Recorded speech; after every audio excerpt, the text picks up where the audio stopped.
ito ay rated SPG. Striktong patnubay at gabay ng magulang ang kailangan. Maaaring may masiselang tema, lengguwahe, karahasan, sexual, horror o droga na hindi angkop sa mga bata. Yung mga tingin sa akin, Kasi may ibang landi yung hawak mo dyan sa unan. Pagkatapos yung hilik mo, hindi hilik eh. Parang nalalaginip ka ng wild. Natunghen nga natin ang mainit na paghahalikan nila Bubbles at Tanggol. Pero di inaasahan na panaginip lang pala ito ni Bubbles habang yakap-yakap ang kanyang unan. Kaya hindi may iwasang pagtripan siya ng kanyang mga kaibigan dahil para bang may halong mali siya na ang pagyakap niya sa kanyang unan. Kaya sa inis ay muli na lang natulog si Bubbles. At si Owing naman ay tuluyan ng nagkamalay. Kaya ipinaalam na rin ng doktor na nakalabas na nga ang kanyang mga kasamahan at kung sakaling bumuti na ang kanyang kalagayan ay makakabalik na rin siya sa kulungan. Habang ang mga taga-Quiapo naman ay busy na sa pag-aayos sa nalalapit na pista ng Nazareno. Kaya maaga na ring umalis si Rigor. Kaya si Marites ay aligagang-aligagana sa pagluluto ng almusal at ayaw pang patulungin si Tinding. Pero di may iwasang mag-alala ang kanyang pamilya, lalo na nakapansin-pansin ang pagiging balisa nito. At sina Don Matsing at Don Yanita naman ay maagang naghanda sa kanilang pag-alis, kaya hinatid na rin sila ni Mokang palabas ng mansyon, kung saan nakita nga nila ang relief goods na hinanda ni Severino. At kapansin-pansin nga ang laki ng mukha nila Don Yanita at Don Matsing sa mga kahon. Kaya sa pagbukas ni Mokang ay nakita niya ang laman nito at laking gulat niya na pati ang mga pack ng bigas at lahat ng laman nito ay may mukha ng kanyang mga magulang na para bang tatakbo. Siyempre, para alam ng mga tao kung sino yung nagbibigay. Tatanawin nilang utang na loob sa atin niya. Balang araw, pwede natin silang singilin. Pero dahil sa kagustuhan ito ni Don Matsing ay wala nang nagawa si Mokang. At si David naman ay maagang ginising si Camille. Lalo na may malaki silang transaksyon.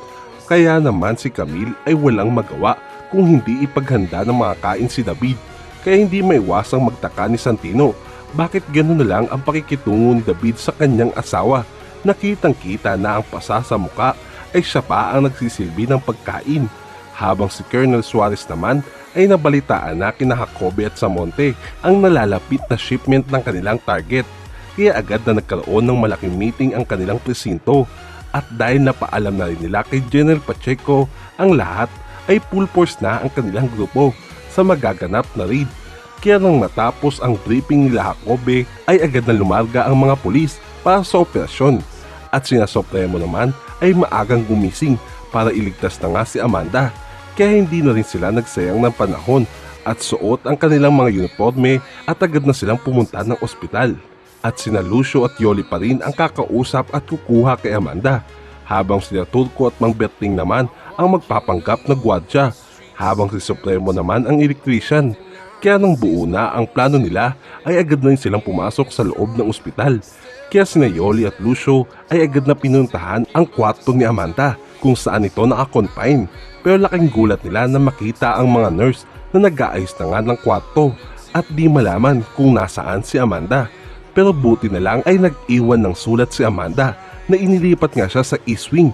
Kaya sina Supremo ay agad na pumunta ng East Wing para tignan ang sitwasyon. Pero dahil sa kapistahan ng Nazareno ay kakaunti lang ang hawak na pulis ni General Pacheco.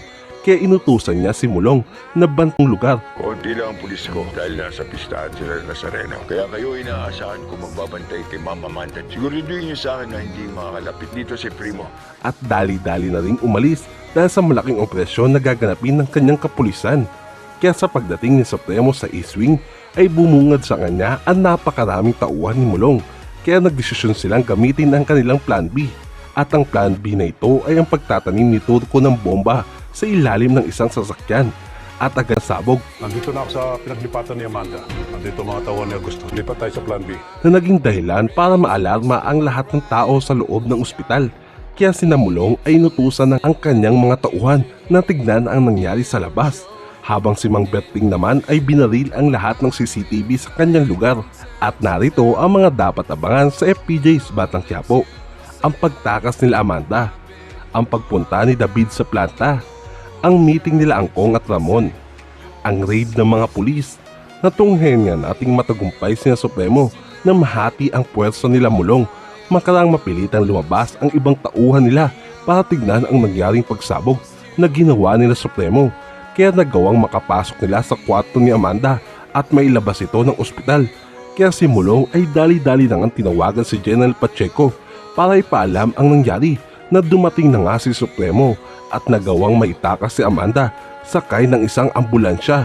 Kaya sa pagdating nila General Pacheco ay agad nilang nakasalubong ang isang ambulansya sa kanilang daan at agad nila itong pinahinto sa pag-aakalang sina Amanda at Supremo ito. At si David naman ay dumating na nga sa planta ng droga kung saan nakita niya nga ang sako-sakong kemikal na ginagamit sa kanilang negosyo. Pero ang di nila alam ay magkakaroon din ng malaking meeting sina Angkong kay Ramon para magbayad utang at humingi na rin ng dagdag proteksyon dahil sa kasalanan nila kay Mr. Salazar. Kailangan natin si Ramon oras maningil na sa atin si Salazar. Pero ang di nila alam ay nakabuntot na sa kanilang sasakyan ang grupo nila Tanggol at ang mga pulis naman ay dahan-dahan na ring pinalibutan ng lugar para sa magaganap na raid.